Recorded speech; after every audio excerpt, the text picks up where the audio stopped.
Ondas são movimentos, né? Movimentos periódicos, tá? Na verdade, você pode colocar que a onda é a perturbação em um meio, né? Sucessivas, uma perturbação só no meio gera um pulso. Sucessivas perturbações no meio vão gerar ondas, tá? E aí a figura que nós vamos mais aparecer, né? Mais estudar sobre onda, são essas figuras aqui, ó. Aqui eu tenho um exemplo de uma onda transversal, ó. Ó, a direção de vibração, ó. Para cima e para baixo, ó. A propagação para onde está indo, ó, para a direita, tá? Então imagina que a gente amarrou a corda, né, numa árvore e ficou chacoalhando a mão para cima e para baixo. Então a gente está vibrando, ó. A gente é o oscilador. Então você sobe e desce, sobe e desce. Você está criando ali ondas.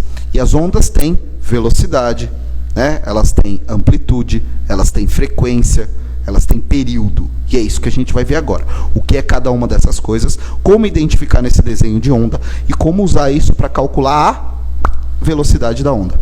Tá? É muito importante, e a gente vai cair na equação de onda, quando a gente quer estudar e calcular a velocidade de uma onda. Então, como eu calculo a velocidade normal? Né? A velocidade média, assim, a velocidade de um movimento uniforme. A gente faz ΔS sobre ΔT. Não é? Então, ΔS lá é o espaço percorrido e ΔT é o tempo que demorou para percorrer esse espaço. Quando a gente estiver falando de onda, vai ser assim, ó. A velocidade da onda vai depender do quê? Vai depender do comprimento da onda e vai depender do período da onda. E a gente vai ver isso, o que é cada uma dessas coisas, tá? Comprimento, nós usaremos essa letra aí, que parece um V de ponta cabeça com topete, que é o lambda.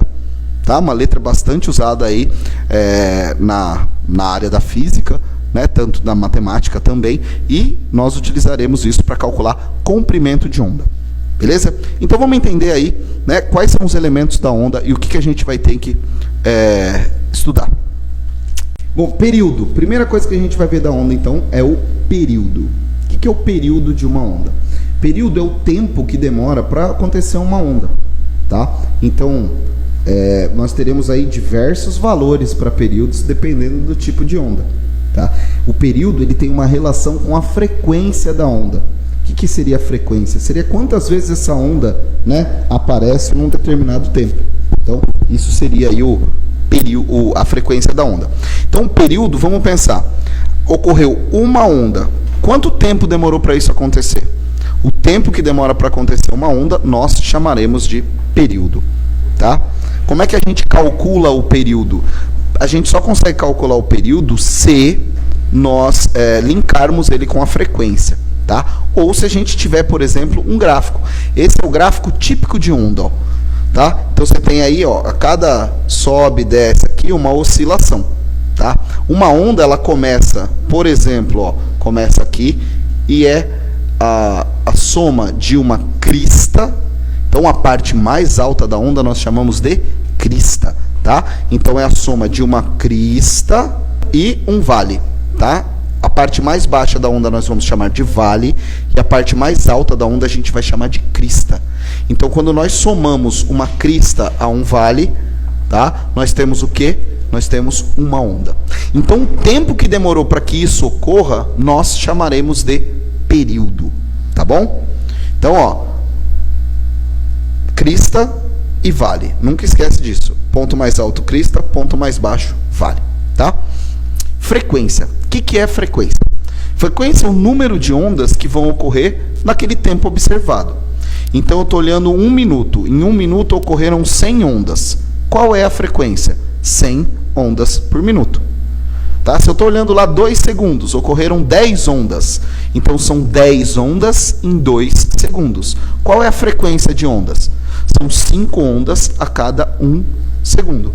Então, a frequência é o número de ondas em um determinado tempo. Período, tempo para ocorrer uma onda.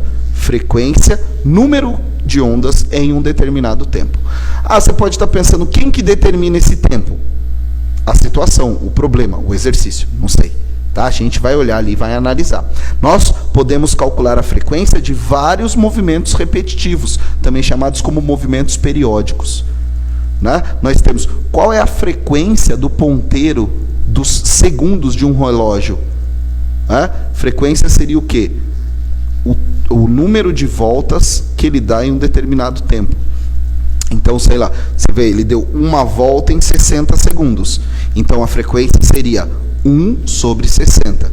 Ah, o ponteiro das horas, ele dá uma volta em 12 horas. Então, a frequência é 1 sobre 12 voltas por hora. Então, frequência tem a ver com o número de repetições em um determinado tempo, tá? Eu já falo das unidades de medida de tudo isso, beleza? Aqui, ó, eu tenho um exemplo de uma onda, né, que tem menor frequência, maior frequência e aqui menor amplitude. Bom, a gente falou de período, a gente falou de frequência. O que é amplitude? Amplitude é a altura da onda em relação a esse eixo de referência que nós temos aí. Esse eixo de referência, tá? É o eixo onde a gente diria que a vibração é zero. Então, tá acima do eixo tem uma amplitude, tá abaixo do eixo tem uma amplitude, tá? A amplitude é a mesma.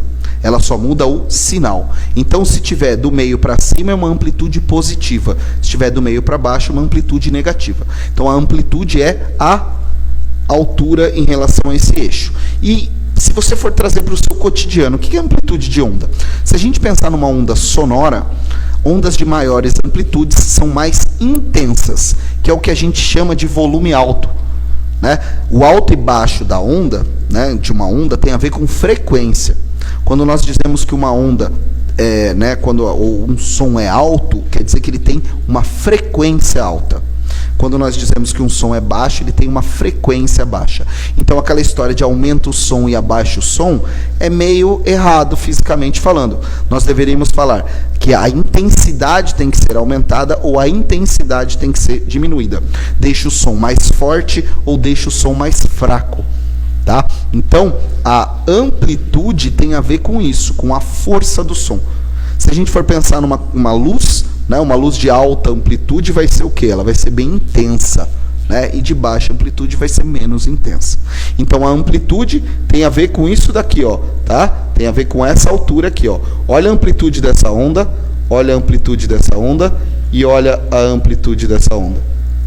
Você percebe que essa onda tem menor amplitude em relação a essa e menor amplitude em relação a essa. Outra coisa que nós estamos olhando aí no desenho é o comprimento da onda. O que é o comprimento da onda? É o espaço que ela percorre num determinado tempo, é o tamanho dela. Tá? Lembra que eu falei que uma onda é composta, né, por uma crista e um vale?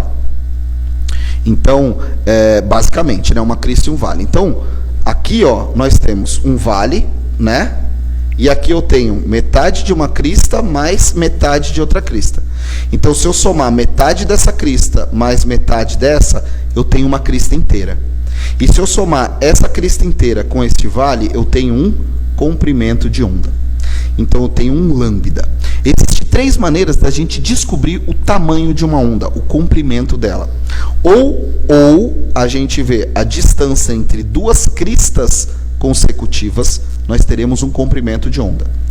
Nós podemos também calcular esse comprimento de onda vendo a distância entre 2 vales consecutivos. A gente também calcula um comprimento de onda. E uma terceira maneira de calcular o comprimento de onda é vendo a distância entre 3 nós consecutivos. O que são os nós?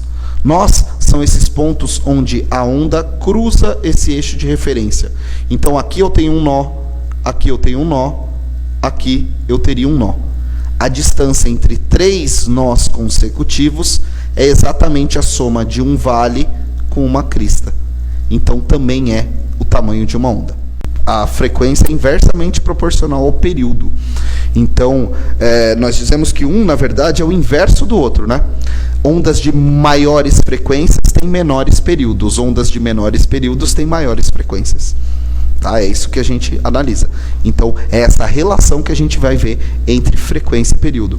Por exemplo, se uma onda demora 10 segundos para acontecer, se o seu período é de 10 segundos, a sua frequência é de 1 sobre 10 oscilações por segundo, ou hertz. Né? Então, a frequência seria 0,1, 1 sobre 10. Se o período é 2, a frequência é meio. Tá? Então, essa relação inversa sempre vai existir. Maneiras de calcular. Então, eu vou desenhar aqui, ó, deixa eu ir um pouquinho mais para o lado aqui. Ó. Eu posso calcular o comprimento de onda, ó, medindo a distância daqui até aqui. Ó. aqui, ó, eu tenho um lambda, tá? Por quê? Lembra que precisa de um vale e uma crista? Ó, você tem meio vale aqui, você tem meio vale aqui, e você soma com essa crista aqui. Então aqui a gente tem uma onda. Existe uma outra maneira também, ó, quer ver? Opa, peraí. Não. Opa, cadê o meu? Aqui, tinta. Outra maneira de calcular aqui. Você pode pegar, aqui é um nó, aqui é outro nó, aqui é outro nó. Então, isso daqui, ó, chama nó, tá? A distância entre 3 nós consecutivos também te dá um comprimento de onda. Olha por quê, ó. Aqui, uma crista e um vale. Também te deu uma onda. E a gente também pode calcular do jeito que ele mostrou aqui pra gente, ó. Né? Ó, daqui, ó, de uma crista até outra crista. De uma crista até outra crista, o que a gente tem? Um vale, meia crista aqui, meia crista aqui, ó. Duas cristas, né? Uma crista e um vale. Então são as diferentes maneiras de calcular o comprimento de onda. Beleza? Ó, olha a frequência dessa primeira onda e olha a frequência da onda de baixo. Perceba que no mesmo intervalo de tempo a gente tem mais e menos onda. Então a gente tem mais e menos frequência. Eu vou traçar uma linha aqui e aí a gente vai fazer essa análise, ó. Vamos pegar desde este ponto aqui, tá? Esse ponto aqui é o mesmo ponto que esse aqui, tá? Mesmo ponto. Aí eu vou pegar aqui, ó, aqui e deixa eu colocar mais aqui, ó. Aqui foi o tempo que deu uma onda, não é? Então só deixa eu... Cadê? Vem. Borracha. Então vamos apagar aqui. Professor apanhando. Então, um ponto aqui. Um ponto aqui. Aí, ó, um ponto aqui deu uma onda, ó. Perceba, ó. Uma crista, um vale, aqui deu uma onda. Vamos pegar esse mesmo tanto aqui, ó, e descer, ó. Chegar aqui, mais ou menos, ó. Né? Vamos pensar que é mais ou menos no mesmo ponto aqui. Quantas ondas eu tenho embaixo? Ó, um vale, uma crista, uma onda. Um vale, uma crista, duas ondas. Um vale, uma crista, 3 ondas. Perceba que nesse mesmo intervalo de tempo, né, em cima eu tenho uma onda, embaixo eu tenho 3 ondas. Então a frequência é maior. Eu tenho mais ondas num determinado tempo do que eu tenho em cima. Então aí a gente consegue perceber o que é frequência. É o número de ondas num determinado tempo, tá? Existe um jeito de calcular a frequência também, que é com essa fórmula, ó. F é igual ao número de ondas, tá? Dividido pelo tempo que demorou para essas ondas ocorrerem. Esse é um jeito de calcular frequência também. Tá? Então a frequência pode ser o inverso do período ou a frequência pode ser calculada pelo número de ondas num determinado tempo. Aí a gente vê a equação da frequência e período, essa relação que eu falei. Então essa é a relação entre frequência e período. A frequência a gente vai usar a unidade de medida de Hertz, tá? E o período a gente vai usar a unidade de medida de segundos. Hertz é a mesma coisa que rotação por segundo, tá? Então, lembra, unidade de medida de frequência, Hertz. Por quê? Homenagem a Frank Hertz, tá? Físico, e desenvolveu vários experimentos com ondas. E o tempo vai ser segundo mesmo, porque o Sistema Internacional de Unidades de Medida, nós usamos segundo. Comprimento de onda, todo comprimento na física a gente usa a mesma unidade de medida. A gente vai usar aqui também, metros, tá? Então, comprimento de onda em metros, a frequência em hertz, e o período em segundos. Essas são as unidades. Amplitude. Amplitude é o que? A altura da onda. Metros também tem o caráter de comprimento. Então aqui a gente já falou sobre a amplitude, né, que é a distância da crista ou do vale até o nível de equilíbrio, tá? Aqui fica mais bonitinho para vocês olharem. E aí a amplitude está relacionada à onda sonora, né, de uma maneira ligada ao volume. Nós já vimos isso também. Então, quanto maior a amplitude, maior a intensidade do som. Nós chamamos de som forte e som fraco. Se você toca algum instrumento musical em orquestra, por exemplo, você lê bastante partitura, né? E nas partituras vem sempre escrito qual é a força que você tem que tocar aquelas notas. Se você está ao piano, né? Se você toca fraco a tecla, sai baixo o som de volume, que é o que a gente chama de volume. Se você toca forte a tecla, sai mais forte o som, sai o que a gente chama de mais alto. Então, essa dinâmica, né, da música, que dá o sentimento ali de você escutar e conseguir reproduzir aquela música, ela vem escrito forte e fraco, tem a ver com isso. Tem a ver com a intensidade que você vai tocar e a intensidade que o som vai sair. Então, frequência baixa, a gente vai ter som grave, e frequência alta, som agudo. Quando a gente está falando de som, então, né, o grave e o agudo tem a ver com alto e baixo. Quem tem a voz grave, né, reproduz sons baixos. Inclusive, se você for tocar num coral, né, a primeira coisa que vai acontecer é a classificação da sua voz. Ele vai ver se a sua voz é alto, soprano, contralto, tenor, baixo. Tem a ver com a frequência que a gente, né, emite aqui falando. E é muito louco, né? Porque a nossa voz, de verdade, a voz que nós emitimos ao mundo é aquela que você grava aquela mensagem do WhatsApp, né? É essa voz que a gente escuta. Que muita gente escuta a própria voz e fala: credo, mas que voz é essa? É a sua, queridão, né? É normal, tá? Aquela, não vou chorar, não faz isso não, Giovana. Mas essa é a nossa voz. A gente não escuta pelos nossos ouvidos, assim, do jeito tradicional. A gente escuta por ressonância dentro das nossas fossas nasais aqui. Então, o som vem por dentro, né? Ele sai da nossa garganta, vem por dentro e, né, mexe no nosso tímpano por aqui. Então, nós escutamos um som muito mais grave do que ele é de verdade, tá? Nosso som a nossa voz é sempre mais aguda. Tá? E por isso que a gente assusta. Quando a gente vê a nossa voz gravada em algum lugar, a gente fala: ô louco, quem é que está falando? É você. Né? Eu também acho que minha voz é mais grave do que ela é realmente. E aí quando eu escuto, eu também não gosto. Faz parte. Tá? Vimos já os comprimentos de onda, né? E aí a gente vai cair na equação da onda. Tá? Se a gente for falar de onda eletromagnética, a gente vai falar muito dessa letrinha aqui, ó, tá? C. O que representa essa letrinha? Representa a velocidade da luz, tá? Então, C representa a velocidade da luz. Alguém lembra qual é a velocidade da luz? Lembrando qual? Imagina uma luz aqui, ó. 300 mil quilômetros por segundo. Essa é a velocidade da luz. Então, percorrendo no vácuo, a onda eletromagnética, e aí toda onda eletromagnética tem a mesma velocidade, gente. Seja lá qual for a onda eletromagnética, ela tem a mesma velocidade, tá? Que seria a velocidade da luz. Então, lá no vácuo, a onda percorre 300 mil quilômetros em 1 segundo. Um pouquinho só mais rápida que o som, né? O som percorre 340 metros em 1 segundo, numa temperatura média de 20 graus, que é o que a gente imagina, tá? Então, é muito diferente, né? Por isso que a gente vê o raio antes, depois a gente escuta o trovão. Porque a luz se propaga mais rápido do que o som, né? Isso a gente aprende desde pequenininho. Então, ó, comprimento da onda sonora e da onda... comprimento de onda sonora ou da onda eletromagnética, tá? Lambda vai ser sempre comprimento. A velocidade da luz no vácuo, ó, é de 299.792,458 km por segundo. É óbvio que a gente não vai usar esse valor, né? A gente arredonda isso para aproximadamente 300 mil km por segundo ou 300 milhões de metros por segundo, tá?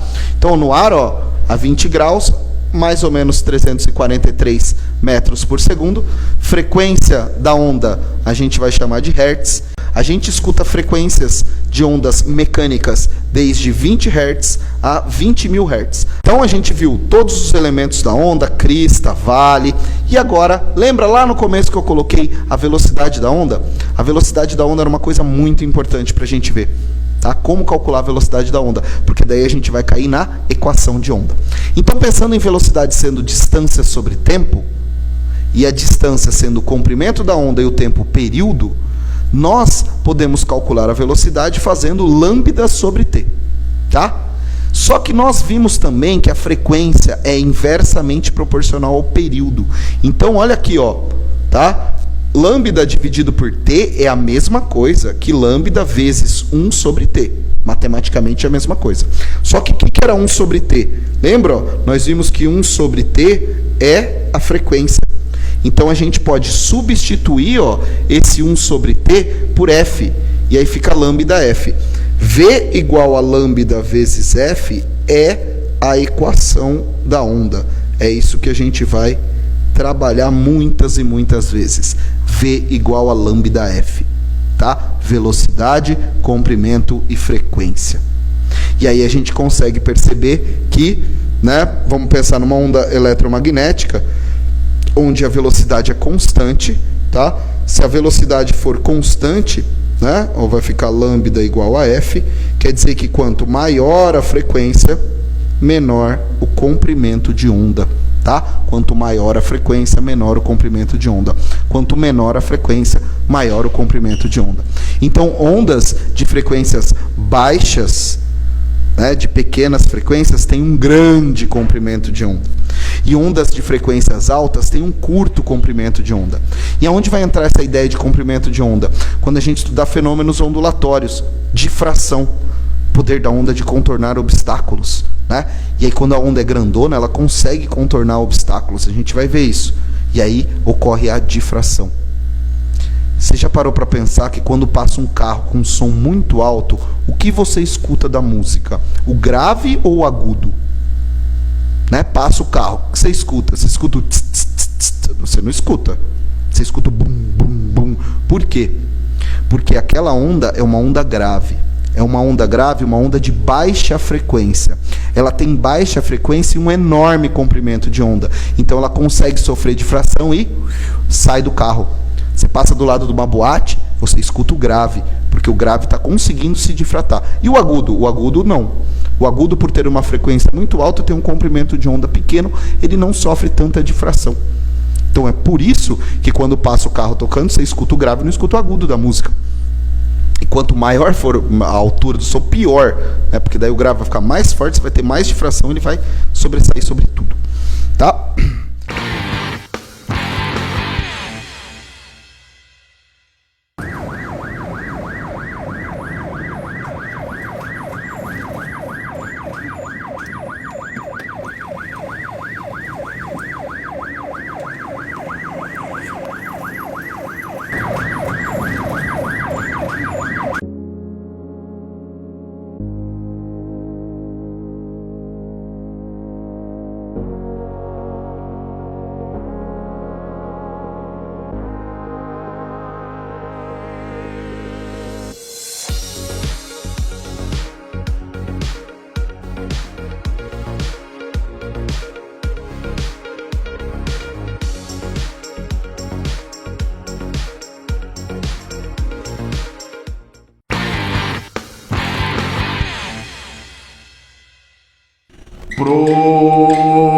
Pronomes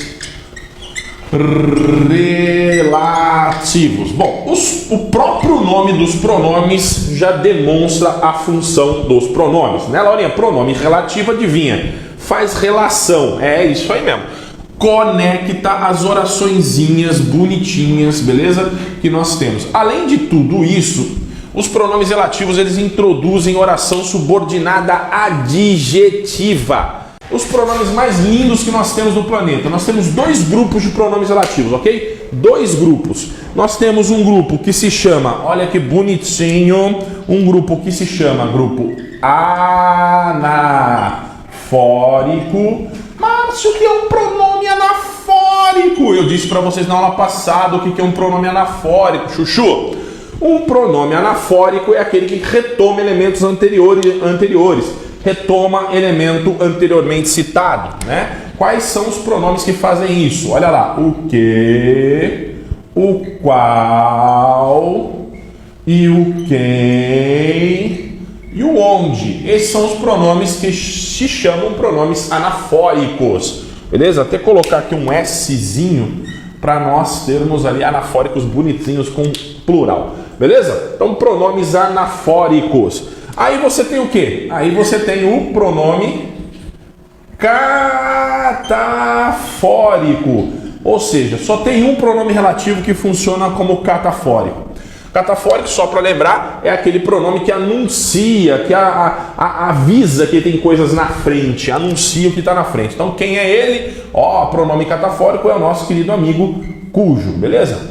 Então, são esses caras aí, ó. O cujo é catafórico, o que, qual, quem e onde são anafóricos. Detalhe importante, tá, gente? Em especial, a palavra que é o pronome relativo mais comum que nós encontramos por aí. Olha que bonitinho. O quezinho, ele é o cara que mais aparece por aí. Tem mais, ele tem muitas funções. Às vezes ele não é pronome relativo. Às vezes ele acontece como conjunção, às vezes ele acontece como partícula de expletivo, pronome interrogativo, o que é um monte de coisa ao mesmo tempo. Mas quando ele é pronome relativo, e como é que eu vou identificar isso? O que, quando é pronome relativo, ele pode ser trocado pela palavra qual. Aliás, todos os pronomes relativos do conjunto anafórico só são pronomes relativos mesmo se eles puderem ser trocados por qual. Então, o qual, o quem, olha lá que bonitinho, o onde. Então, a palavra qual é a nossa referência de teste, tá? Você está no meio da frase, você não sabe se o pronome que você tem na mão é um pronome relativo, o que você faz? Você tenta trocar esse cara por qual. Se der para trocar por qual, ele é um pronome relativo, beleza? O cujo não tem conversa, o cujo é isso aí mesmo, é isso aí, beleza? Então, bora lá. Algumas informações importantes. Então, primeira coisa que nós vamos trabalhar é o conjunto anafórico, beleza? Então, como assim, Chuchu? Vamos lá, vou apagar aqui, ó, o catafórico e vamos brincar no conjunto anafórico. Então, o primeiro cara aí é o nosso bom e lindo, maravilhoso que. O nosso quezinho, ele é o cara, beleza? Ele é o cara maravilhoso, bonito, que só. Vou até puxar para cá para sobrar mais espaço para nós. Olha que bonitinho, sobrando mais espaço para nós. Então, vamos lá, ó. Seguinte, lindinho. Vamos brincar um pouquinho com os anafóricos. Vamos entender de que maneira que esses caras atuam dentro do texto.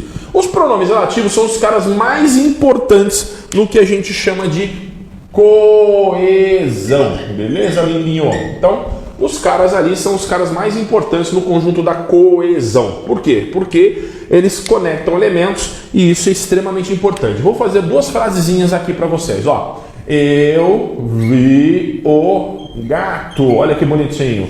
O gato era peludo. Olha que coisa mais linda, mais fofa, mais gostosa. Eu vi o gato era peludo. Olha que bonitinho, pegou? Legal. Você vai perceber que nós temos duas vezes a palavra gato aqui. Então, quando você vai juntar essas frasezinhas, uma dessas palavras gato vai virar um pronome anafórico aí do grupo de cima, beleza? Então vamos lá. Você pega, por exemplo, aqui, ó, eu tenho esse gato aqui e eu tenho esse gato aqui. Beleza? Eu vou juntar essas duas frases e vou atuar. Olha que bonitinho. Então vamos lá. Vou primeiro manter essa aqui, ó. Eu vi o gato que era peludo. Beleza? Então vamos entender o que aconteceu, Chuchu. Olha lá. Aquele gato lá de cima, ele virou esse gato aqui de baixo. Ok? Aliás, esse quezinho aqui de baixo. Então, é isso que o pronome relativo faz. É basicamente isso que o pronome relativo faz. Ó, esse gato de cima é exatamente esse mesmo quezinho de baixo aí, certo?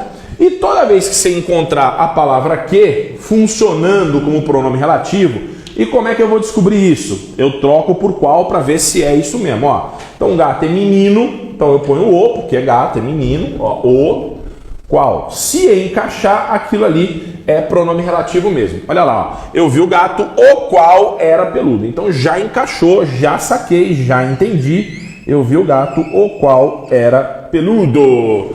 Maravilhoso, beleza? Olha que bonitinho, maravilhoso. Olha que coisa mais fofucha do mundo. Olha lá, ok? Legal. O que e o qual automaticamente retomam o antecedente, beleza? Isso aqui é função anafórica. Então, Ó, o que ele sempre retoma o elemento anterior, tudo bem? Bonitinho, olha lá, tudo bem, tudo bem, tudo bem. Claro que eu poderia ter utilizado esse que aqui, ou esse gato aqui para substituir e daria na mesma, tá? Só para você entender o que seria, ó. Olha lá, vou fazer uma frase dissociada aqui só para você entender, ó. O gato que vi era peludo. Olha lá, então o gato que eu vi era peludo. Olha que bonitinho. Tá vendo esse aqui? Mesma coisa, Chuchu. Ele retoma o antecedente dele aqui, ó. A diferença é que eu troquei esse gato aqui e não o outro, tá? É a mesma coisa. E claro, do mesmo jeito dá pra você trocar por qual, ó. O gato, o qual vi. Simples assim, entendeu? Todo mundo understand? Então esse é o primeiro passo aí dos pronomes relativos. Pronomes relativos. Então grupo anafórico ainda, hein? Então vamos lá. Esse trocar por qual aqui, ó, esse trocar por qual pode resolver um problema bom, um problema maneiro, que é um problema de ambiguidade. Como é que é essa história, Márcio?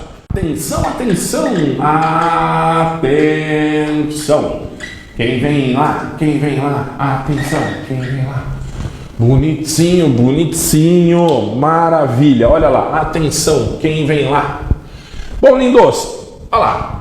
Ambiguidade. Claro, com que o que eu vou dizer para vocês aqui necessariamente não acontece sempre, tá? Vou explicar para vocês por quê. Então vamos lá. Vamos, olha que bonitinho, vamos à casa de Arnaldão, que era horrível. Então olha que bonitinho. Vamos à casa de Arnaldão, que era horrível. Beleza? Anotou, anotou, anotou? Oh, olha lá, vamos à casa de Arnaldão, que era horrível. Bom, qual é o problema aqui, Márcio? O problema é que esse quezinho fantástico que aqui está, olha que lindo que ele é, ó. Esse quezinho fantástico que aqui está, ele na verdade, ele é invariável. O que significa isso, Márcio? Significa que esse cara aí, ele não tem uma conexão clara com o antecedente. O problema é que, na verdade, nas outras frases que eu pus para vocês, nós tínhamos um antecedente só. Aqui nós temos mais de um antecedente possível. Então, isso que eu vou explicar só vai funcionar em que situação, Márcio? Só vai funcionar quando houver mais de um antecedente possível e quando, olha lá, eu só vou conseguir resolver problema de ambiguidade se houver mais de um antecedente possível e esses antecedentes possíveis anteriores aí, se eles tiverem algum tipo de diferença, ou no gênero ou no número, tá? Então, ó, vamos à casa de Arnaldão. Casa é feminino, Arnaldão é masculino. Beleza, Chuchu. O que tá retomando quem, ó? O que tá retomando qualquer um dos dois. Calma lá. Ó, vamos lá. O que é antecedente? Antecedente é o cara que ele vai retomar. Quem que é horrível? Você não sabe se é o Arnaldão ou se é a casa. E você, aí, claro, você não sabe quem é. O que não me dá clareza, porque o que ele é um pronome invariável. Ele não tem gênero e não tem número. Então, para resolver o problema de ambiguidade, eu tenho que fazer o quê? Eu tenho que criar uma maneira de conectar aquilo de forma mais direta. Isso só dá para fazer, repito, se os antecedentes possíveis tiverem gênero e ou número diferentes, ok? Então, se tiverem gênero ou número... Isso, depende. Quer ver, ó? Se eu colocar aqui o qual... Olha que bonitinho. Eu estou retomando Arnaldão. Se eu pegar aqui o qual, eu estou retomando Arnaldão. Beleza? Mas eu posso também, de repente, se eu quiser, fazer assim, ó. A qual. Então, ó. Se eu disser a qual, eu estou retomando casa. Então, essa é a diferença básica. Entendeu? Então, olha lá. Olha que bonitinho. Aqui eu estou fazendo o Arnaldão. E aqui eu estou fazendo casa. Então, basicamente, isso só dá para fazer, repito, isso só dá para fazer se os antecedentes aqui tiverem gênero ou número diferentes. beleza? Porque se nós tivermos aqui dois meninos ou duas meninas, ou dois elementos no plural, ou dois elementos no singular com o mesmo gênero, dá problema. Aí não adianta, você tem que refazer a frase, beleza, chuchus? Tudo bem? Então, ó, quando você puder, né, você troca ali o quezinho por qual. Por quê? Porque você consegue fazer ali uma conexão um pouco mais clara, né? O qual ele conecta mais diretamente. Por quê? Porque ele tem gênero, ó, menina, menina, menino. Então eu vou retomar só elemento no plural, no masculino, vou retomar só elemento no feminino. E se eu tivesse aqui os quais, eu retomaria um elemento no masculino plural. Tudo bem? Particularmente gosto muito de usar qual, porque se direciona mais claramente aí os elementos. Ok? Maravilha. Então, ok. Ainda falando dos caras que são anafóricos, beleza? Vamos lá, olha que bonitinho. Vamos aqui, o onde. O onde, chuchu? Olha que bonitinho. O onde, ele é um pronome relativo anafórico, beleza? Só que é o seguinte, esse cara aqui, ele só pode retomar ideia de lugar. É isso aí, ó. Retoma ideia de lugar. E tem mais, tá? Lugar físico. Físico. Você vai ver o que significa exatamente isso, tá? Ó.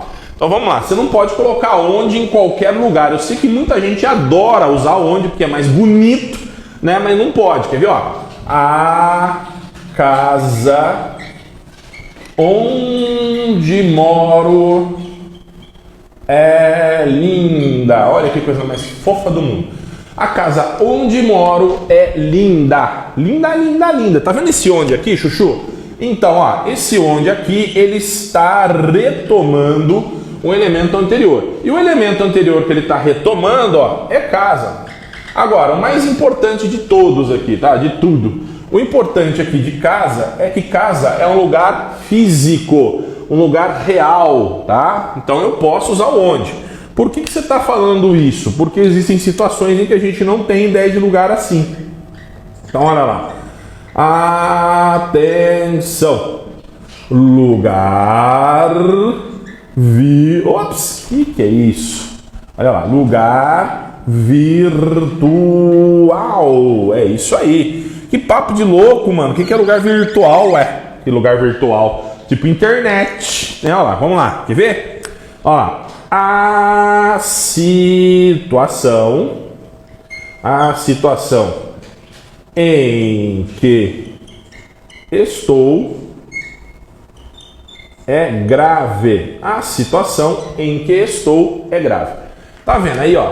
Seguinte, chuchu. Olha lá o situação.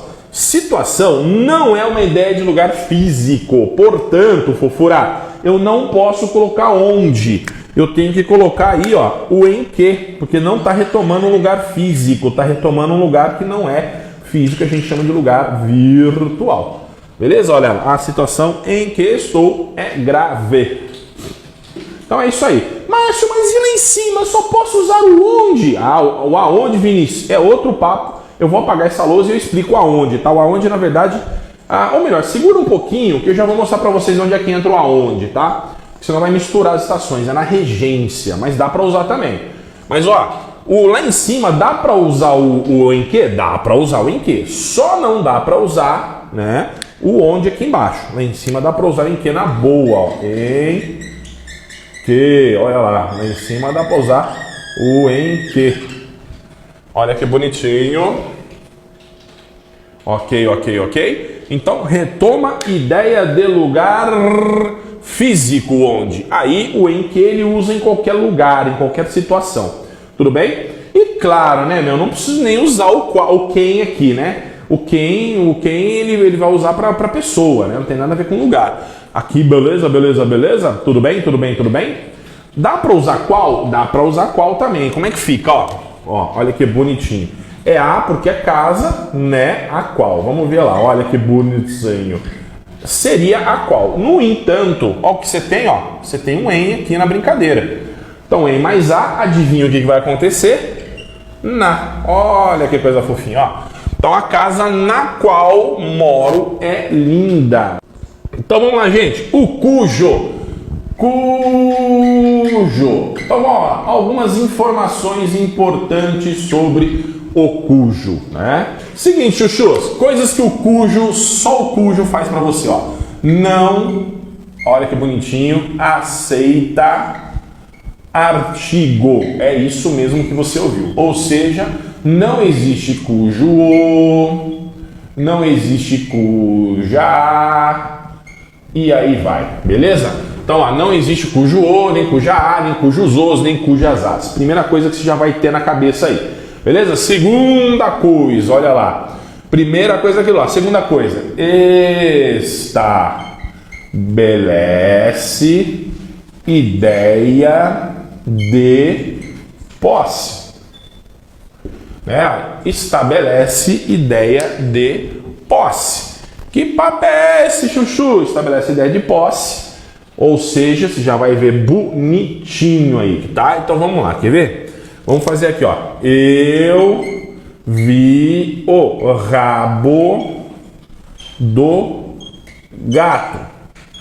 O gato era peludo. Então, ó, eu tenho essas duas frasezinhas separadas aí. Ok? Eu vou juntar essas duas frases.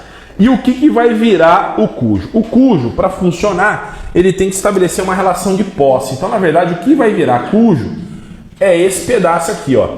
Eu vi o rabo do gato, tá? É isso aí que vai virar cujo. Então, na verdade, tudo isso aqui, ó. Olha que bonitinho. Vou ter que colocar com um grifo diferentezinho aqui, ó. Tudo isso aqui, ó, vai virar...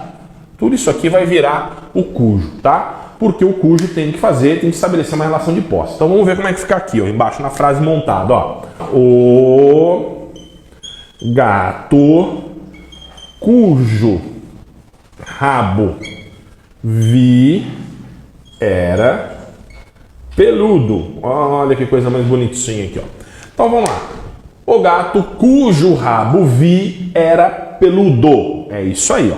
Olha que coisa mais bonitinha. Então, o que você tem aqui, ó? Você tem cujo rabo vi é a mesma coisa que vi o rabo do gato. É isso que você está lendo ali, ó. Então, ó, cujo rabo vi é a mesma coisa que vi o rabo do gato, beleza? Detalhes importantes de nós dois. Vocês vão ver que existem dois níveis de informação, ó. Se eu te perguntar o que eu estou falando do gato, a única coisa que eu estou falando do gato é que o gato era peludo. Essa informação que está no meio, ela está fazendo uma menção, ela está fazendo, a informação se dá a respeito do rabo do gato. Então, olha lá, eu tenho duas coisas aqui, duas informações tecnicamente separadas. O gato era peludo, primeira informação, e segunda informação, eu vi o rabo do gato. Então, aqui eu estou me referindo a rabo, aqui eu estou me referindo a gato. São duas coisas totalmente diferentes, beleza? Por esse motivo que a galera quase não usa o cujo, belezinha? Por este motivo, quase não usa o cujo. Detalhe importante, tá, chuchus? O cujo não troca por nada por ninguém. É isso aí e isso aí mesmo. Tudo bem? Beleza, beleza, beleza? Mas o cujo, ele é inevitavelmente um pronome relativo. A diferença é que em vez de ele retomar um antecedente, ele marca quem está na frente dele ali. Tudo bem?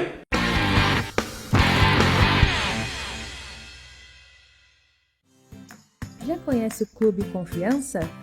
Um sistema de fidelidade de todas as unidades de postos de combustíveis e serviços da Rede Confiança em Indaiatuba. Através de um pequeno cadastro em qualquer abastecimento ou consumo nas conveniências e serviços da Rede Confiança, acumule pontos e resgate em prêmios. Confiança no nome e no combustível também. Para saber mais, confira nossas redes sociais.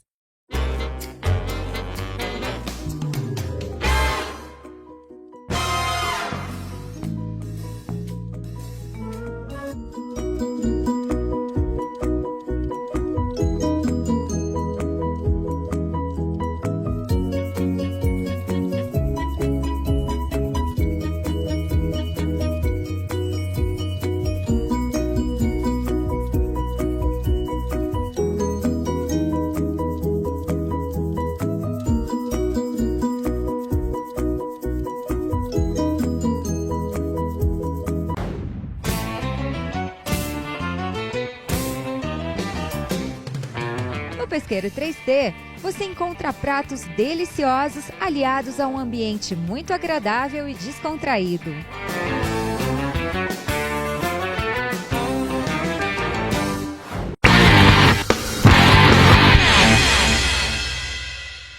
Olá galera, aqui quem fala é o professor Leandro de Geografia do Mundo Enem.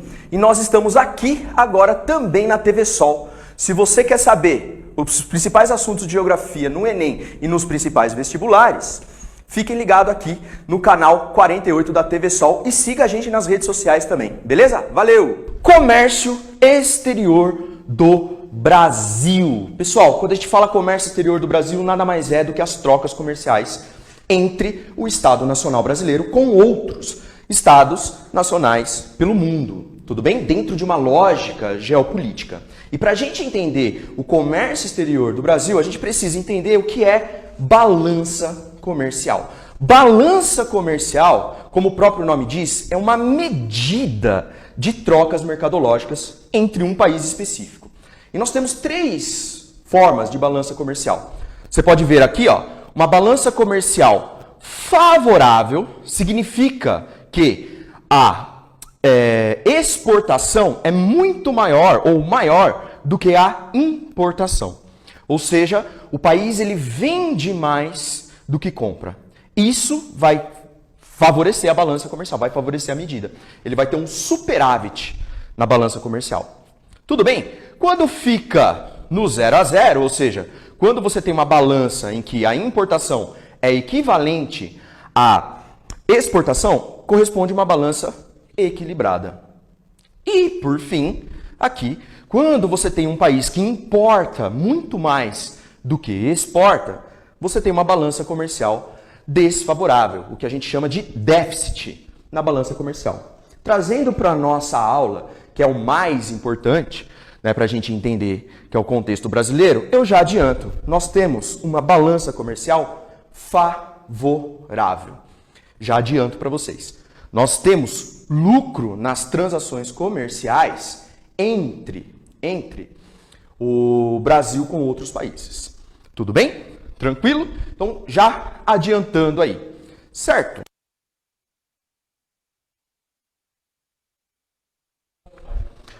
Tudo bem, gente? Tranquilo? Então, nós temos uma balança comercial favorável.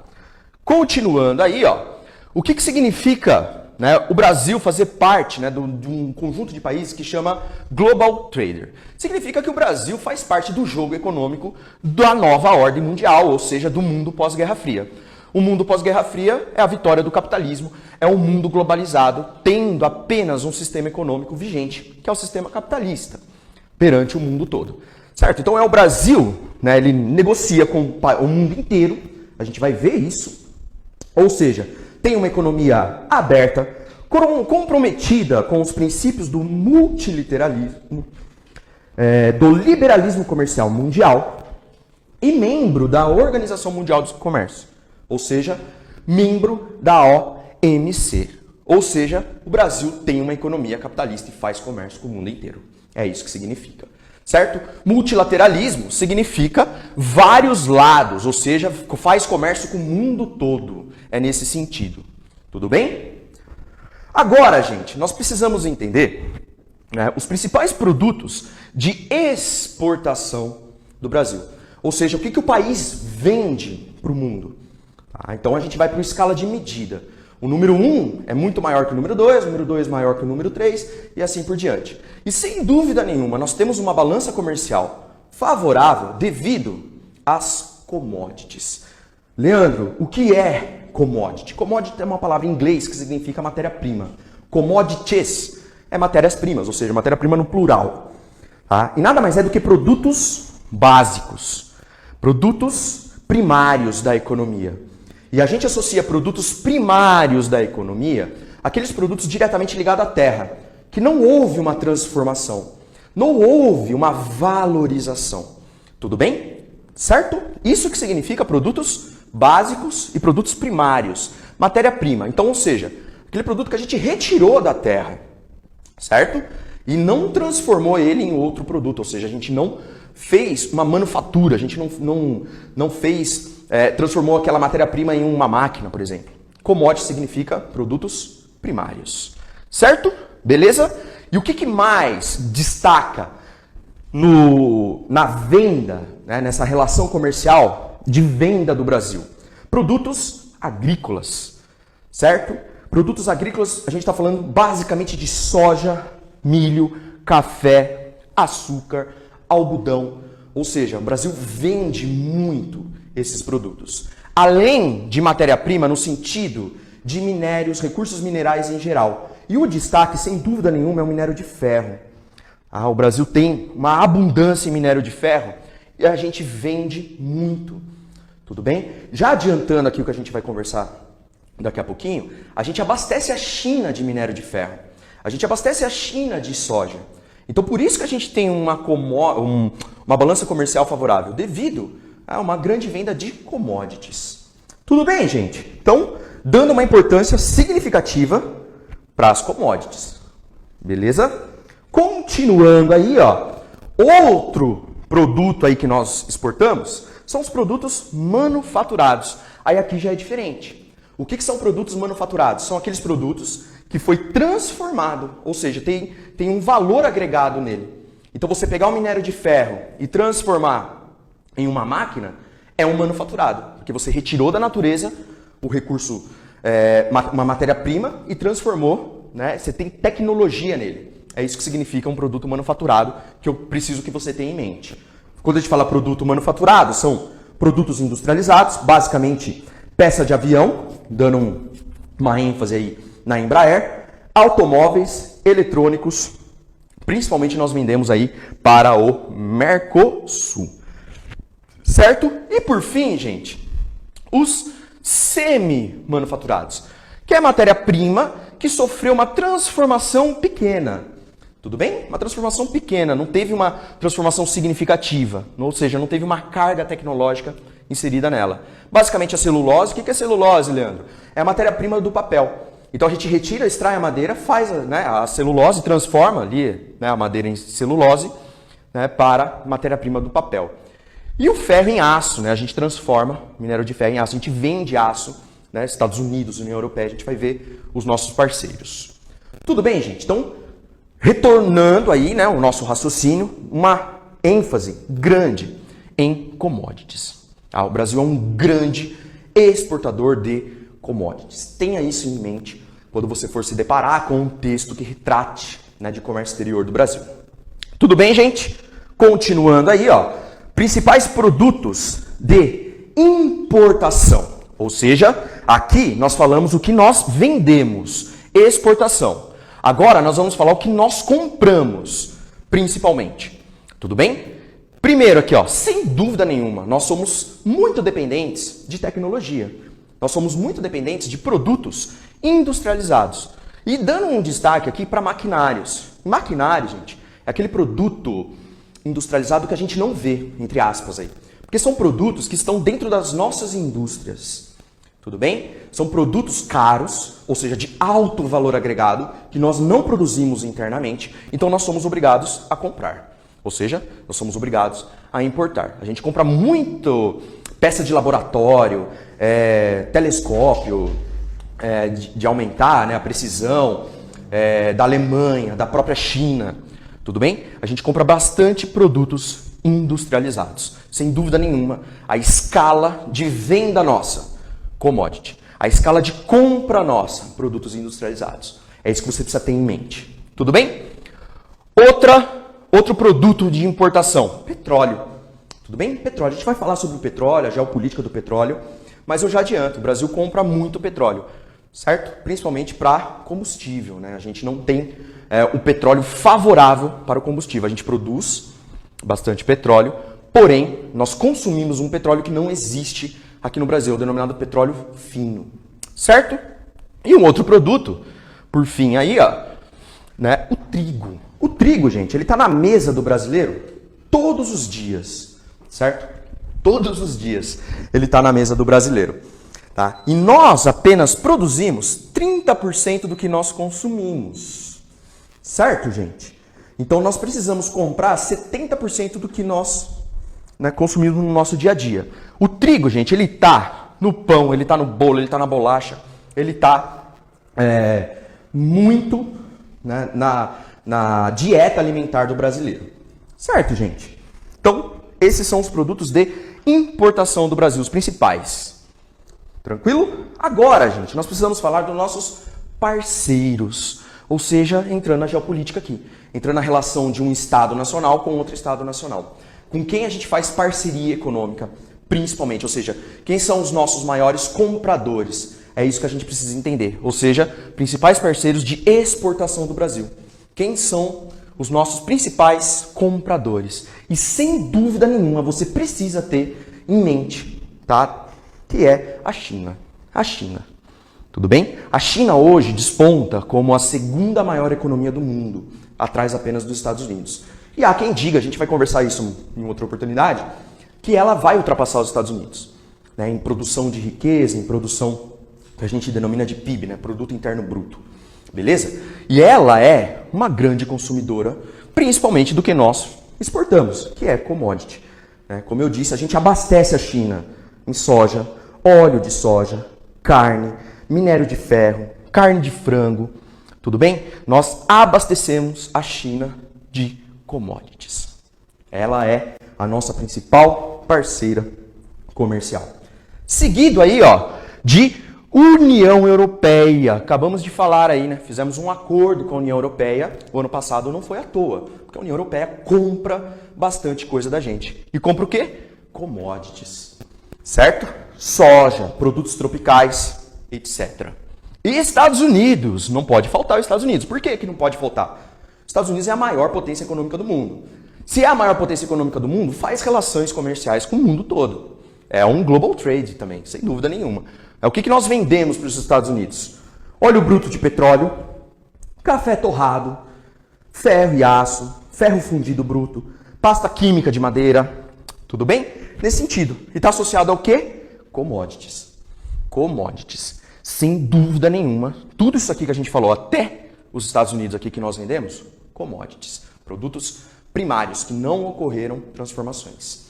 Certo? E se não ocorreram transformações, tem um valor agregado mais baixo do que aqueles que tiveram tecnologia inserida. Isso que você precisa ter a sensibilidade no comércio externo do Brasil. Seguido aqui, ó, de Mercosul, ou seja, o bloco econômico que o Brasil faz parte. E o Mercosul, gente, já adiantando, principalmente a Argentina. Tá? A gente vende bastante produtos para a Argentina, produtos industrializados. Peças de automóveis que são produzidas aqui, peças industrializadas, de produtos industrializados em geral. Certo? E por fim o Japão. O Japão, ele tinha uma posição, né, mais ranqueada do que o Mercosul, mas nos últimos anos, justamente por o Mercosul ser um bloco econômico, o Mercosul ultrapassou. E o que a gente vendia para o Japão? Principalmente o quê? Commodities. Vocês tem que ter na sua mente que a gente vende commodities.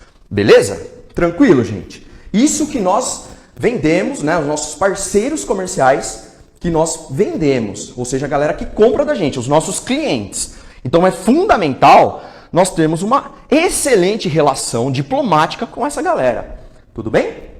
E e os parceiros que nós compramos? De quem que nós compramos? Beleza? Ou seja, o que nós somos clientes de quem, principalmente? E aqui de novo, China. China. Certo? A China hoje é a indústria do mundo. Ela produz basicamente tudo. E o que nós compramos da China? Produtos eletrônicos, maquinários industriais, né? E produtos eletrônicos aqui em geral. Com certeza alguém que está assistindo aqui tem um celular da China. Tudo bem? Algum produto eletroeletrônico chinês. Certo? É nesse sentido aqui. Então é o nosso principal parceiro de compra também. Nós compramos bastante produtos da China. É o nosso principal, sem dúvida nenhuma. Tudo bem? Seguido de Arábia Saudita. Você vai falar, nossa, Arábia Saudita? Sim, petróleo. A Arábia Saudita, ela é o país, né, que mais produz petróleo no mundo. Certo? Não é a maior reserva é a Venezuela, né, o nosso vizinho aqui. Mas o que mais produz petróleo no mundo é a Arábia Saudita. Por que nós compramos petróleo da Arábia Saudita? É o petróleo fino, favorável para fazer o refinamento para combustível. Tudo bem? Seguido aqui de Argentina, o que nós compramos principalmente da Argentina? Trigo, certo? Aquele produto que eu falei que Nós não somos autossuficientes, ou seja, nós não produzimos tudo que nós consumimos. Então, por isso que nós precisamos de trigo da Argentina. E seguido aqui, né, de União Europeia e Estados Unidos, que envolve materiais eletrônicos e maquinários industriais. Tudo bem, gente? Esses são os nossos parceiros de importação dentro da lógica do comércio externo do Brasil. E aí, gente, eu abro uma OBS. E aqui que você precisa entender. Tá? Depois vocês, né, vão aprofundar. É um tema muito atual, né? Quando a gente fala comércio externo do Brasil, é um tema que cai muito em atualidades. Mas o Brasil, o que você precisa entender? É um grande exportador de de produtos de baixo valor agregado. E um grande importador de produtos de alto valor agregado. Tudo bem? E nos últimos anos, o país vem passando pelo processo que nós chamamos de reprimarização da economia, intensificando a produção e exportação do setor primário, ou seja, gente, commodities. Então a gente está retornando para uma vocação histórica do Brasil. A gente está retornando para uma vocação que desde o período colonial nós temos, dentro da lógica comercial, que é abastecer, no caso, nossa antiga metrópole. Depois o nosso parceiro era a Inglaterra, e seguido, né, Estados Unidos e o mundo todo, os principais parceiros que a gente conversou agora. Nós abastecemos de produtos primários, agrícolas. Então açúcar, minério de ferro, soja, óleo bruto de petróleo, etc. Tudo bem? E o que isso significa? Nós vendemos bastante produto com baixo valor agregado, barato. E nós compramos produtos com alto valor agregado.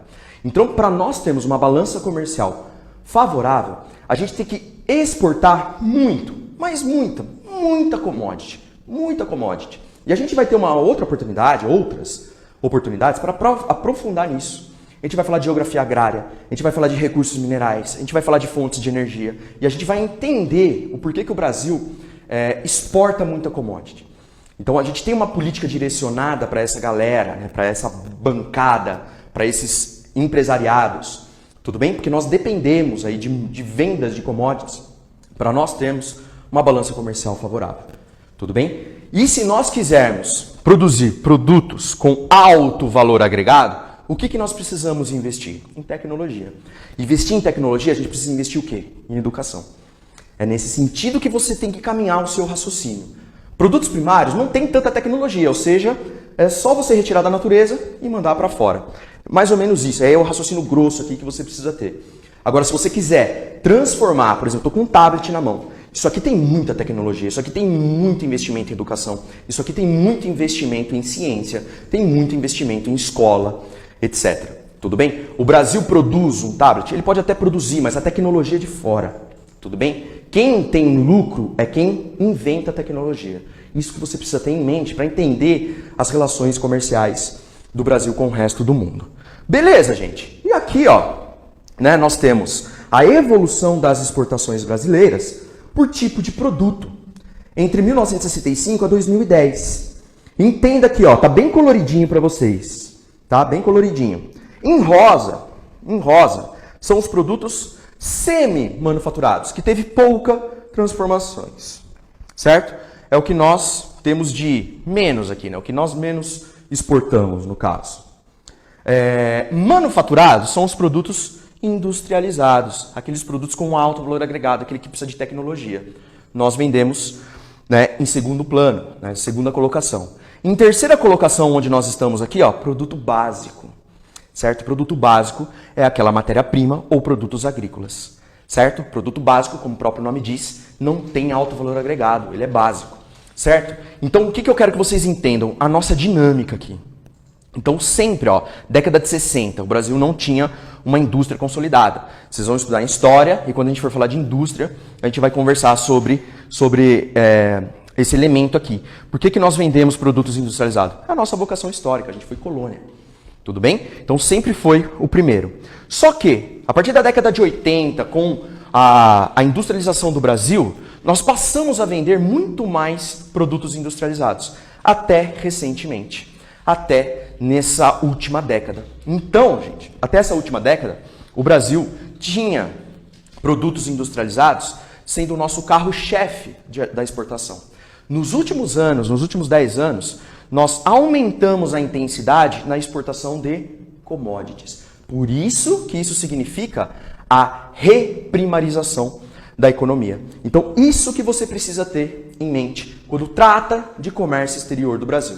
O Brasil, voltando aqui para a observação, o Brasil é um grande produtor de commodity e um grande importador de produtos industrializados.